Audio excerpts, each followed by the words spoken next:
अगर बंद हो और सांस लेने में आपको दिक्कत हो रही हो तो क्या हाल होता है, ये तो हम सभी जानते हैं। लेकिन कई बार ये बीमारी बढ़ती उम्र के साथ तो कई बार जन्मजात होती है। तो आइए डॉक्टर चौहान से हम जानते हैं कि सर्दी में क्यों बढ़ जाती है सांस से जुड़ी बीमारियां और क्या है इन बीमारियों का आयुर्वेदिक इलाज। इसके साथ ही संजीवनी टिप्स में हम डॉक्टर साहब से जानेंगे आंखों की थकान आप कैसे दूर करें, 5 नुस्खे कौन कौन से हैं। लेकिन आइए उससे पहले जान लेते हैं कि सर्दी में सांस संबंधी बीमारियां कौन कौन सी होती हैं।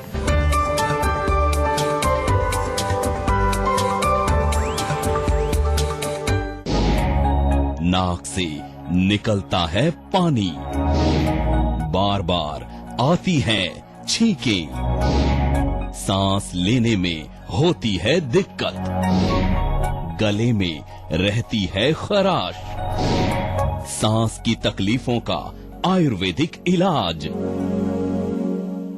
चलिए अब डॉक्टर साहब के साथ हम आज की चर्चा की शुरुआत करते हैं। डॉक्टर साहब, सुबह जल्दी उठना, सैर पर जाना, ये तो एक स्वस्थ शरीर की खैर निशानी है और एक अच्छी आदत भी है। लेकिन जिन लोगों को सांस संबंधी बीमारियां हैं, सांस लेने में दिक्कत होती है, उनके लिए सुबह की सैर कितनी खतरनाक साबित हो सकती है? देखिए, डिपेंड करता है। सैर कितनी खतरनाक साबित हो सकती है? देखिए, डिपेंड करता है कि अगर ठंड का मौसम है, सर्दी का मौसम है तो उसमें इट इज नॉट एडवाइज्ड। क्यों? क्योंकि उनका फेफड़े कमजोर हैं और ठंड के मौसम में early morning is very cold, तो इसलिए एडवाइज ये किया जाता है कि आफ्टरनून में या शाम के टाइम जब थोड़ा टेम्परेचर बढ़ जाता है तब वो सैर के लिए जाएं। दूसरा कारण ये भी खतरनाक इसलिए माना जाता है इसको कि आजकल अगर शहरों की बात करें तो पोल्यूशन बहुत ज्यादा है और खास तौर से जो अर्ली मॉर्निंग का जो पोल्यूशन, जो पोल्यूटेंट्स होते हैं काफी लो होते हैं। जैसे जैसे दिन टेम्परेचर बढ़ता है वो ऊपर जाता है पोल्यूशन, लेकिन अर्ली मॉर्निंग में लो होता है। इसलिए आमतौर पर जो अस्थमा के पेशेंट होते हैं, दमा के जो रोगी होते हैं, उनको डॉक्टर लोग भी सजेस्ट करते हैं कि बहुत अर्ली मॉर्निंग में ठंड के टाइम में सैर पर नहीं जाना चाहिए। अच्छा डॉक्टर साहब, जिन लोगों को सांस की बीमारी है, इन रोगियों की संख्या सर्दियों में एकदम से बढ़ जाती है, तो ऐसे में गिरते तापमान की वजह से हमारे शरीर पर, हमारे रेस्पिरेटरी सिस्टम पर क्या प्रभाव पड़ता है? देखिए, जब टेम्परेचर डाउन होता है, ठंड का मौसम आता है, तो उसमें एक तो डेफिनेटली जो हमारे लंग्स हैं उनमें म्यूकस जो है, म्यूकस कफ जिसको बोलते हैं हम, तो वो म्यूकस थोड़ा विकृत हो जाता है। क्योंकि सर्दियों में कफ की, आपने देखा होगा कफ के रोग कई लोगों को होते हैं, कफ का संचय होने लगता है सर्दियों के अंदर, जमा होने लगता है वो। दूसरा, वातावरण के अनुसार ड्राइनेस भी होती है, खुश्की होती है। आपने देखा होगा सर्दियों में होंठ फटने लगते हैं, त्वचा ड्राई हो जाती है। इसी तरह से इंटरनली लंग्स के अंदर भी ड्राइनेस पैदा होती है और वो बलगम जो अंदर होता है वो और सूख जाता है।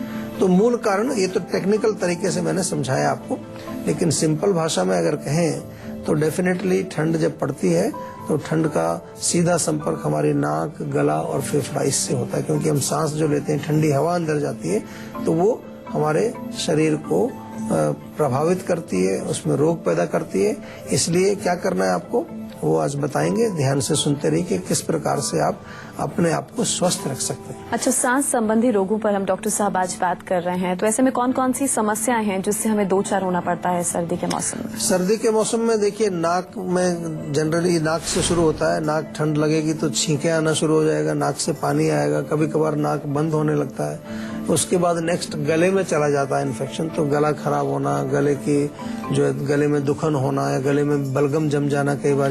कभी कभार इतना भी होता है कि आपको गले की से आवाज ही नहीं आती, आवाज निकलनी बंद हो जाती है। Then we go into the lower part of respiratory system. हमारे जो लंग्स हैं, फेफड़ों तक अगर हमारा ये प्रभाव पहुंच जाता है तो फिर सांस लेने में तकलीफ होती है, श्वास कष्ट उष्ट को बोलते हैं आम भाषा में।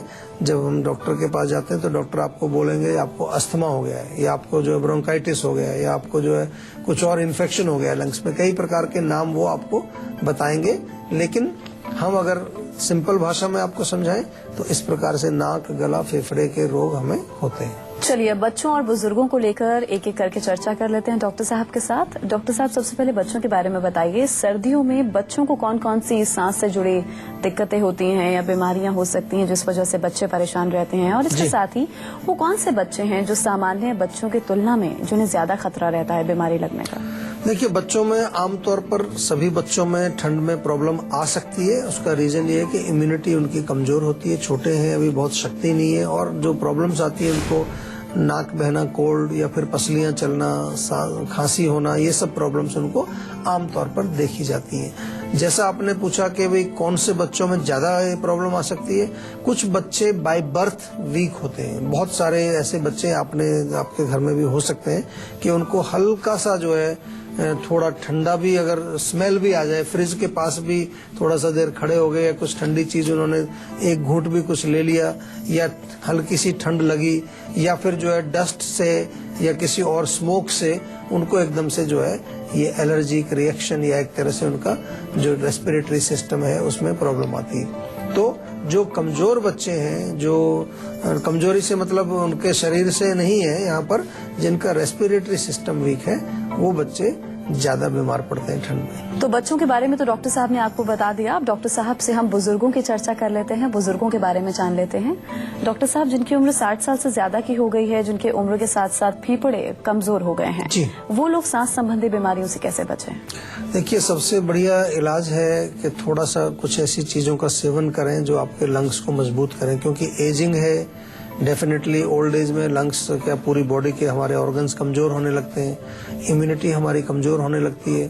तो बड़ा अच्छा एक इसका उपचार है कि च्यवनप्राश का सेवन करें। च्यवनप्राश एक ऐसा टॉनिक है जो हमारे लंग्स को मजबूत करता है और इसमें काफी सारी जड़ी बूटियां, काफी सारे ऐसे तत्व डले होते हैं जो आपके फेफड़ों को मजबूत करते हैं। घर में आपके अगर शहद है तो शहद का सेवन भी आप कर सकते हैं। इसके अलावा अदरक बहुत अच्छा काम करती है, सौंठ बहुत अच्छा काम करती है। सौंठ आप शहद में मिला करके, गर्म पानी में, दूध में मिला करके पिएंगे तो उससे भी आपको फेफड़े आपके मजबूत रहेंगे। अगर बलगम वहाँ कुछ थोड़ा बहुत बनता है या कोई कफ का प्रकोप होता है तो वो न्यूट्रलाइज हो जाएगा। कानपुर से हमारे दर्शक गौरव जुड़े हैं, उनसे बात कर लें। जी गौरव जी, आप पूछ सकते हैं, क्या पूछना चाहते हैं?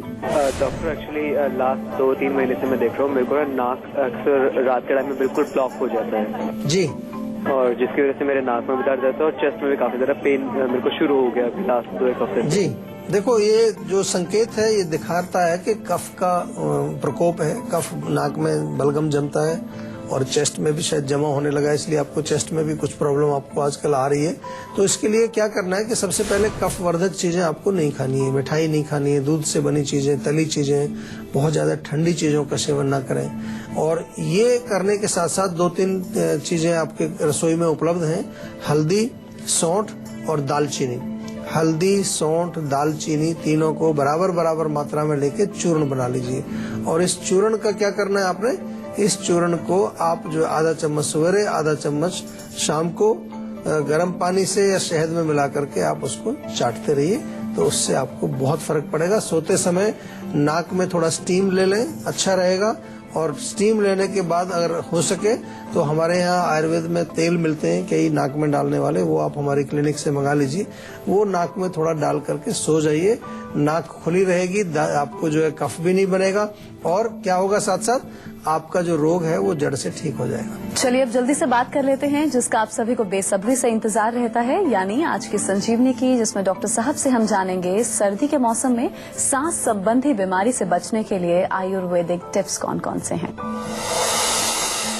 देखिए, अगर आपको सर्दियों में स्वस्थ रहना है तो सौंठ, काली मिर्च, दालचीनी, चाहे तो हल्दी, 4 चीजें मिला लीजिए बराबर बराबर, एक मिक्सचर बनाइए। इसको गर्म पानी से सुबह शाम आप 1-1 चम्मच सेवन करिए, बहुत बढ़िया फार्मूला है। या सुबह जब आप उठते हैं और ऑफिस जाते हैं तो गर्म पानी लीजिए 1 लीटर, या 1 लीटर पानी में अदरक, थोड़ा सा दालचीनी, थोड़ा सा मेथी और सौंफ, 4 चीजें, अगेन दालचीनी, अदरक, मेथी और सौंफ, 1-1 चम्मच 1 लीटर पानी में डाल के बॉईल कर लीजिए। ये छान करके इस पानी को आप अपने साथ रखिए, थोड़ा थोड़ा दिन भर पी लीजिए। थर्मस में रखेंगे, गर्म रहेगा तो ज्यादा फायदा करेगा। और इसके अलावा बहुत सिंपल है, अगर गले में खराश है, कुछ आपको चेस्ट में कंजेशन फील होता है, बलगम बाहर नहीं निकल रहा है, सूखा हुआ खांसी हो रही है, तो मुलेठी, हल्दी और सौंठ, 3 चीजें बराबर बराबर मिक्स करके इनको आप सेवन करिए। डेफिनेटली च्यवनप्राश रेगुलर खाइए। हल्का सा जो है सरसों का तेल, तिल का तेल गर्म करके चेस्ट में मालिश करिए या पूरी बॉडी में मालिश करिए। ये छोटी छोटी सी चीजें अगर आप करेंगे तो आपका शरीर स्वस्थ रहेगा और सर्दियों में किसी प्रकार की तकलीफ आपको नहीं आएगी। और इसके अतिरिक्त जो है, अगर स्पेसिफिक कोई समस्या है आपकी, किसी तरह का कोई भी रोग है, चाहे वो फेफड़ों से संबंधित है या किसी भी शरीर के अंग में या आपके माइंड में या कोई साइकोलॉजिकल इमोशनल कोई भी प्रॉब्लम है, जीवा के डॉक्टर्स आपकी सेवा में उपलब्ध हैं। उनसे बातचीत करिए और अपने रोग को जल्दी से जल्दी जड़ से नष्ट करिए। कानपुर से ही सोनू जुड़े हैं, उनसे बात कर लें। जी सोनू जी, आप पूछिए, क्या पूछना चाहते हैं? जी मुझे ये जानना था, मेरे चेस्ट के नीचे हल्का फुल्का पेन होता है, चेस्ट के नीचे। चेस्ट से नीचे? हाँ जी। देखिए, चेस्ट से नीचे नाभि के ऊपर का जो हिस्सा है वो है पेट का हिस्सा, हम उसको बोलते हैं। आमतौर पर अगर वहाँ दर्द होता है तो पित्त के कारण होता है, यानी कि गर्मी या एसिडिटी की वजह से होता है। चाय, कॉफी, मिर्ची, मसाले, खट्टी चीजें, बहुत ज्यादा फ्राइड चीजें, बहुत ज्यादा तीखी मिर्ची वाली चीजें उनको मत खाइए, क्योंकि यहाँ पित्त बढ़ने से इन्फ्लेमेशन, सूजन कई बार अंदर हो जाती है। मुलेठी का चूर्ण बहुत अच्छा काम करता है। आधा चम्मच सवेरे, आधा चम्मच शाम को ताजे पानी में घोल के आप पी जाइए, तो उससे आपको रिलीफ मिलेगा। लेकिन परहेज बहुत इंपॉर्टेंट होता है। ये मैं बार बार आपको समझाता हूँ कि यदि आपको रोग अपना जड़ से ठीक करना है तो उसके लिए ये समझना जरूरी है पहले कि मेरे रोग का मूल कारण क्या है, जो कि हम वात पित्त कफ की भाषा में आपको समझाते हैं। और दूसरी चीज, उस पर्टिकुलर कारण को हमें रोकना है, उसको बढ़ाना नहीं है। ऐसा नहीं कि इधर हमने कुछ दवाई बताई, आपको कुछ नुस्खा बताया, वो आप ले रहे हैं, उधर उसको बढ़ा भी रहे हैं, फिर उसका रिजल्ट नहीं मिलेगा आपको। तो रोग को जड़ से ठीक करने के लिए दो काम जरूरी है। एक निदान परिवर्जन हम बोलते हैं, यानी कि जो कारण है उसको अलग रखो। दूसरा बोलते हैं यानी कि जो कारण है उसको अलग रखो। दूसरा जो है, जो दोष बढ़ा हुआ है उसको बैलेंस करना है। और ये चीज अगर अच्छी तरह से समझ नहीं आती है आपको, तो हम आपके साथ हैं। जब भी आपकी इच्छा हो आप फोन करें और हमसे बात करें। दिल्ली से मोहित जुड़े हैं, उनसे बात कर लें। जी मोहित जी, आप पूछिए, क्या पूछना चाहते हैं? नमस्कार डॉक्टर साहब। नमस्कार जी। डॉक्टर साहब, सबसे पहले आपको एक इन्फॉर्मेशन देना चाहूँगा कि मैं अभी 24 साल का हूँ जी। ठंड के चलते हेयर फॉल काफी तरह बढ़ गए हैं। अच्छा, तो इस रिगार्डिंग आप थोड़ा सा बताएंगे कि हेयर फॉल को रोकने के लिए क्या करना चाहिए मेरे को? बिल्कुल, आपको जरूर बताएंगे और आपको हम कोशिश करेंगे कि जल्दी से जल्दी आपके अच्छे बाल हों और आप दोबारा अपना जो भी आपका पैशन है उसमें जाके काम करें और उसको अचीव करें। तो बालों के लिए देखिए सिंपल सी चीज है। सबसे पहले हेयर फॉल का कॉज हमें ढूंढना पड़ता है। डेंड्रफ उसका कॉज है, या कोई इन्फेक्शन है स्कैल्प में, या फिर इंटरनल कॉज है, गर्मी ज्यादा बढ़ गई है, पित्त ज्यादा बढ़ गया है। तो ये सब तमाम चीजें, मेरा जैसा मैं बार बार अपने शो के माध्यम से बताता हूँ कि हम पहले पेशेंट से पूरी हिस्ट्री लेकर के उसको समझते हैं। आपको मैं इतना ही कह सकता हूँ भाई कि अगर बाल आपके गिर रहे हैं तो जीवा का एक हेयर केयर पैक है, बहुत अच्छा पैक है। उसमें ऑयल है, टॉनिक है, कुछ खाने के लिए टैबलेट्स हैं, वो जरूर मंगा लीजिए। गर्म चीजें बंद कर दीजिए, नॉन वेज, अंडा, तीखी चीजें, तली चीजें, तंबाकू, अल्कोहल, स्मोकिंग, इसका बिल्कुल आपको सेवन नहीं करना है। इससे बहुत ज्यादा हीट बढ़ती है, इससे बहुत ज्यादा नुकसान होता है। और बालों में ऑयलिंग रेगुलर करें, तेल जरूर लगाएं सप्ताह में 2 बार कम से कम, और अच्छे तरह से बालों की केयर करें, तो आपके बाल सुंदर और घनिष्ठ बनेंगे और डेफिनेटली आपकी सुंदरता को और बढ़ाएंगे। गुड़गांव से निधि जुड़ी है, उनसे बात कर लें। जी निधि, आप पूछिए, क्या पूछना चाहती हैं? हाँ जी, मुझे ना हेयर फॉल की बहुत ज्यादा प्रॉब्लम है। मैंने लास्ट टाइम कलरिंग करवाई थी, उसके बाद से मुझे हेयर फॉल बहुत हो रही है। जी देखिए, कलरिंग कराई आपने तो हो सकता है उसमें कुछ ऐसे तत्व हों, ऐसे कुछ केमिकल्स हों जो आपके बाल को सूट नहीं करते। तो मैं आपको एक नेचुरल तरीका बताता हूँ कलरिंग का, उसका प्रयोग करिए आप। थोड़ा सा जो है आंवले का पाउडर लीजिए, लोहे के बर्तन में उसको भिगो दीजिए। चाहे तो थोड़ी उसमें मेहंदी भी मिला लीजिए, ज्यादा नहीं तो ब्राउन हो जाएंगे बाल आपके। और ये जो मिक्सचर है इसको ओवरनाइट सोक करो लोहे के बर्तन में, बिल्कुल ब्लैक काला हो जाएगा। तो फिर उसके बाद आप बालों पर लगाएं, लेप लगाएं, अच्छी तरह से आधा घंटा उसको रहने दें, उसके बाद वॉश करें। ऐसा सप्ताह में 2-3 बार आप लगाएंगे तो आपके जो है बाल भी गिरने रुकेंगे, और जो दूसरी प्रॉब्लम बालों की है आपकी, वो भी आपको नहीं होंगी। कलर लगाने की जरूरत नहीं है, आप नेचुरल चीजों का प्रयोग करिए तो आपके बाल ज्यादा अच्छे और स्वस्थ रहेंगे। हरियाणा से सीमा जुड़ी है, उनसे बात कर लें। जी सीमा, आप पूछिए, क्या पूछना चाहती हैं? जी नमस्कार जी। मेरे जो वन साइड ना पेन होता है, हेड पेन होता है, सर में दर्द रहता है बहुत। कितने दिन से है दर्द? जी 1 मंथ से है। 1 मंथ? तो इसमें क्या उल्टी भी आती है आपको, या उल्टी आने को होती है क्या?